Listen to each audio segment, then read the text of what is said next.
S.K.M goat ফার্মের পক্ষ থেকে আপনারা কাছে দূরে যে যেখানেই থাকেন না কেন আপনাদের প্রীতি শুভেচ্ছা ভালোবাসা অভিনন্দন দিয়ে ভিডিওটা তৈরি করছি। ভিডিওটার বিশেষত্ব এই দুই দাদাভাই এসছেন S.K.M গোট ফার্মে ভিজিট করতে আর কিছু ঘাসের কাটিং নিতে।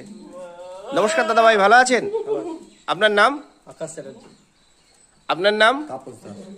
আপনাদের বাড়ি কোথায়? বেথরবাড়ি। আপনারা কি কাজ করেন? আমি সার্ভিস করি। আপনি তো এর আগে একবার এসেছিলেন আমার কাছে, তখনও ঘাসের কাটিং নিয়ে গেছিলাম। তখনও ঘাসের কাটিং, আর আজকে এসেছি ঘাসের কাটিং নিতে। হ্যাঁ, এর পরবর্তীকালে কিছু বিডার এবং মা ছাগল নেবেন, তাই তো? তাহলে আমরা যে ছাগল পালন করি, তাই না? ছাগল পালন করতে গেলে ছাগলের যে ঘাসটা আমরা সেইটা খাওয়াবো, তাই তো? গরুর ঘাস খাইয়ে কিন্তু আমাদের কিন্তু ডেভেলপ হবে না, এটা তো বুঝতে পেরেছেন? তা কতদিন আগে এসেছিলেন? প্রায় 1-1.5 বছর আগে। 1-1.5 বছর।